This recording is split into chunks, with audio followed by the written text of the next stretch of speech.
In this video, we will show you how to get the most out of US political stats. The home page is a window into what data is inside. The featured section here in the center is a selection of the most anticipated visualizations in the product, and clicking on it will take a user directly to a data series. There are also 10 data categories, including biographical characteristics, campaign finances, demographics, economic data, elections, floor votes, interest group scores, presidential performance scores, Supreme Court cases, and voting scores. These categories roughly match some of the learning objectives of your course. You can also find these topics in the Data Browse section. The header is where you will find the Quick Search, Advanced Search, Account Management Tools,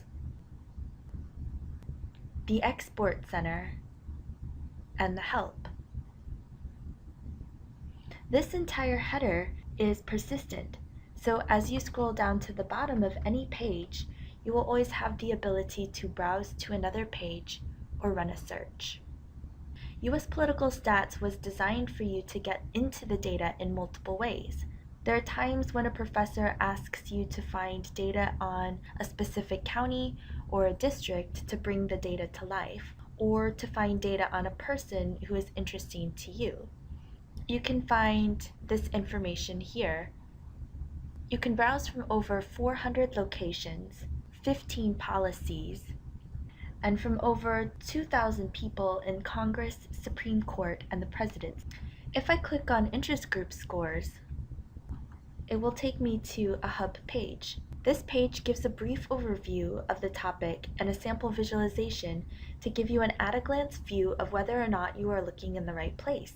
The search area here is a pre-filtered search so that your results are limited to those within interest group scores. For those interested in finding something through this page, this Select section provides you with options to select from in order to get to a data series. Each of these hubs has a slightly different organization for navigating to a data series based on that structure of the original data. So let's say I'm looking for interest group scores for the Senate. I can click on Office and I can select Senate. You'll notice that a few more menus appear, but you'll also notice that an icon with the link appears at the bottom. So I can select this data series, or I can keep selecting from the menus. If I click Interest Group, I can select from several options. I'm going to select Chamber of Commerce. Right away, the results change. Now I have the option to select from two icons, this time a line chart and map. I'd really like to see how this looks geographically, so I'm going to click on the map. The data series page defaults to the visual. The visual could be a map, but it could also be a line chart, a bar chart, a stacked bar chart, or a pie chart. The visualization that appears here depends on both the underlying data and the choices that you have made from the previous page. The summary information here at the top gives you an at-a-glance view of what is going on in this map.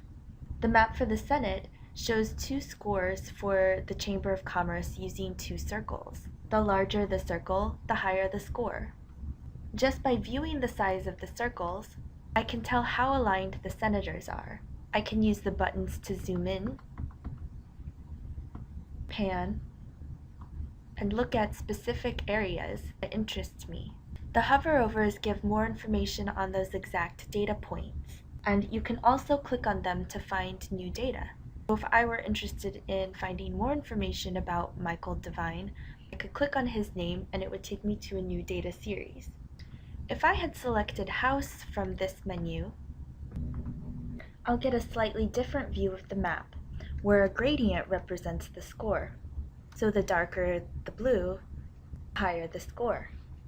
You'll also notice that if I press the play on the time bar, the maps change as the districts are redrawn.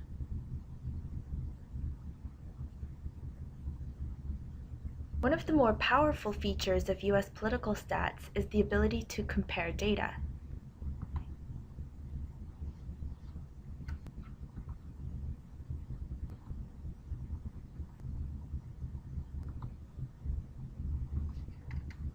So if I select the floor votes in the Senate, Science, Technology, and Communication, I can view a line chart.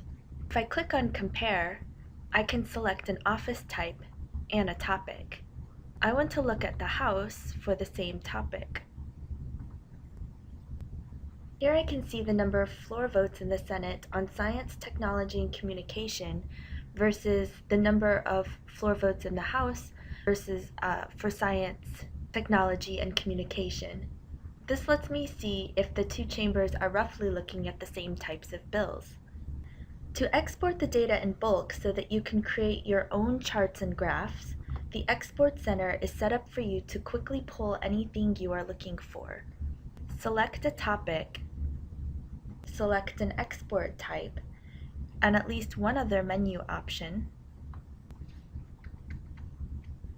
You'll notice that, similar to the menus on the Compare and the Interest Group Scores Hub, after making at least 2 selections, I can export the data. Or I can continue to make refinements to find the data I'm looking for.